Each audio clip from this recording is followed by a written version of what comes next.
Жаңы жылга сыналуу гана күндөр калды. Сиздин бул майрамга даярдыгыңыз кандай? Үйүңүздү кооздоп бүттүңүзбү? Эгер кооздой элек болсоңуз, анда бүгүнкү кеңештер сиздерге сөзсүз жардам берет деген ишеничтебиз.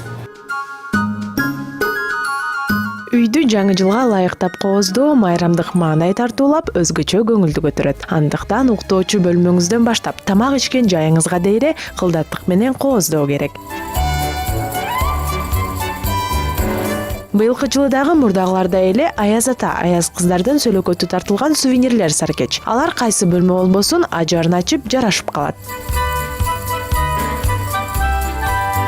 Ал эми уктоочу бөлмөңүзгө ашыкча жасалгалардын деле кереги жок. Себеби бул бөлмө көбүн эсе эс алганга ылайыкталышы керек. Болгону майрамды эске салган кызыл тазыл жаздыктар жана ар кандай түстөгү шамдарды колдонсоңуз болот.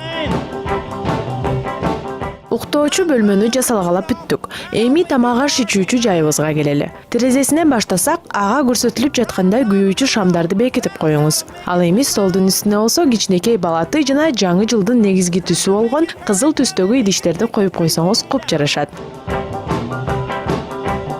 Балаты бул майрамдын эң башкы жана негизги символикасы болуп саналары шексиз. Аны кооздоодагы өзгөчө табит жана көз жоосун алган оюнчуктарды талап кылат. Бирок быйыл өзгөчө кооздоону талап кылбаган балатылар да чыгыптыр. Жашыл түстөгүлөрүнүн учтарына жасалма мөмө жемиштер бекитилсе, мындай сары түстөгүлөрүн ашыкча оюнчуктар менен кооздосоңуз деле жагымдуу көрүнөт.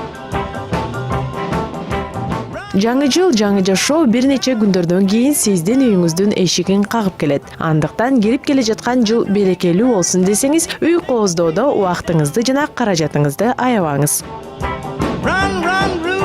Айтурган Айбек кызы, Самат Исмаилов, НТС таң шоула.